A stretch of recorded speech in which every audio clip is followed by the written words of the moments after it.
From underpaying champion Johnny Bones to forcing an injured St. Pierre to fight, UFC's president Dana White has a disturbing history of feuds with his own moneymakers. Here are some of the fighters that definitely hate their boss. Starting off with the juiciest beef, Johnny Bones versus Dana White. In 2021, the 2-times lightweight heavyweight champ Jon Jones, aka Johnny Bones, bulked up and went for the big leagues, the heavyweight division. Often called the GOAT, the man was all set for challenging Francis Ngannou for the heavyweight title. All he wanted in return was a whopping $30 million. But hey, if the GOAT thinks $30 mil is a fair price tag, who am I to judge? But if there's anything you should know about the boss man, it's that he'll never pay what you ask for. And yep, you guessed it, he didn't. In fact, Dana accused Jones of not wanting to fight Ngannou because he was afraid. I mean, come on, Dana, that's a low one, even for you. But Jones wasn't gonna sit back and take his insults. In an interview, he fired back and said, "I've been working my butt off, gained all this weight, I've never lost a fight before, now all of a sudden I'm scared." That said, Jones's Twitter account wasn't holding back either. He went on to tweet, "Please just cut me already, and pay me or I'm going to Bellator." Jones seemed pretty much done with Dana's stingy pockets, and honestly, I agree. Who would have thought the president of UFC would turn out to be a stingy old man? That said, the feud cooled down in a few weeks, but it still doesn't seem like Jones is too eager to be best buds with White anytime soon. Can't say I blame him though. But wait, it seems like White's stingy habits didn't just end with Jones. So brace yourselves for another tale of White's tight wallet as we head into the next juicy feud, Demetrius Johnson versus Dana White. Many MMA fans were shocked when Johnson left UFC for one championship in 2018. Now, for most folks, that's a major step down, but the legendary Mighty Mouse has revealed that the low fighter pay gave him a chip on his shoulder. Can you believe that? A legend like Johnson feeling undervalued. That's a huge mistake on UFC's part. It all started when White pushed the flyweight champion to defend his title against TJ Dillashaw, a bantamweight fighter. But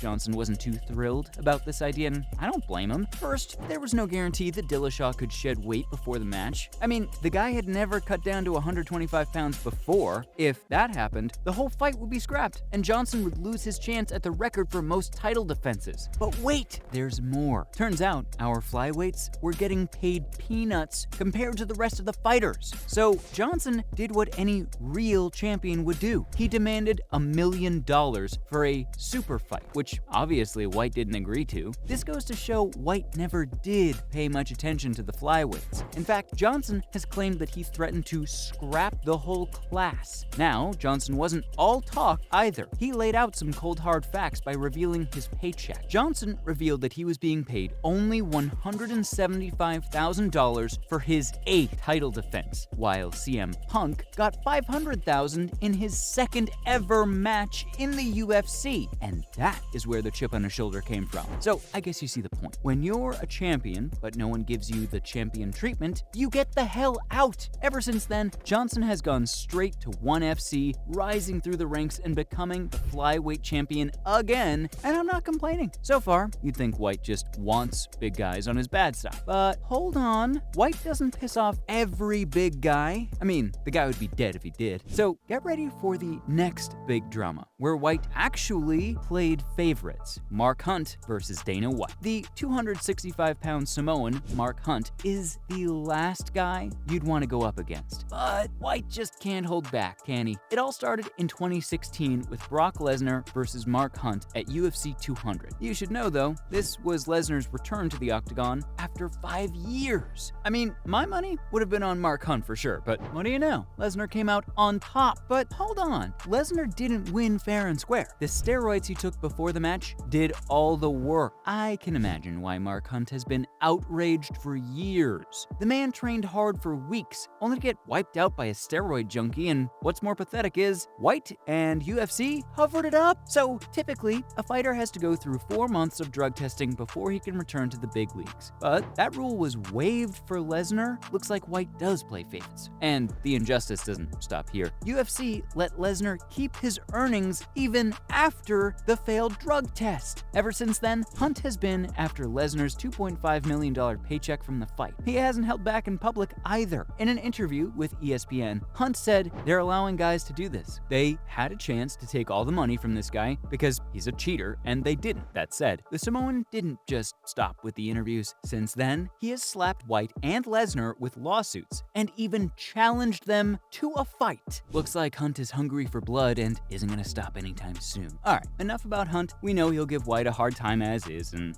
I'm not complaining. So far, we know White's huge ego doesn't give credit where it's due. It's like he wants good fighters out of UFC. So hold on to your seats as we move on to the next explosive battle of egos, Ben Askren versus Dana White. It's no secret that White's a simple man. If he doesn't like you, you're out of here, no matter how many records you hold. So when the record-holding welterweight Ben Askren wanted to join UFC after being released from Bellator, White made sure to stir up some drama. Now, a man with a fighting record like his, any company would have been lucky to have him. But White claimed Askren needed to fight more top-level guys to reach UFC level. I mean, Dana, that's hilarious. Especially when your own UFC roster was filled with amateur fighters. While White is known for blurting outright disrespects, most fighters just go with it. But Askren wasn't gonna hold back. He fired back while on Inside MMA, saying that he could have a successful career without UFC. Now, we all know what comes next. White went all out and called Askren an absolute moron in public, comparing him to his archenemy Tito Ortiz. Well, safe to say, Askren ditched the drama and signed with ONE FC. That said, ever since Askren joined UFC in 2018 and went on to have 19 wins and only 2 losses, both men have been on good terms and so far have had no war of words. Well, would you look at that? Dana can make friends. By now, you would think White just can't do anything worse, right? Well, wrong, because believe me, this next story is a jaw-dropping tale that doesn't compare to anything White has done before. So, prepare yourselves for an emotional ride as we head into the next heart-wrenching feud, Georges St-Pierre versus Dana White. For those of you who didn't catch the horrific Johnny Hendricks versus St-Pierre fight in 2013, let me paint a vivid picture. St-Pierre's face looked like it had been smashed into a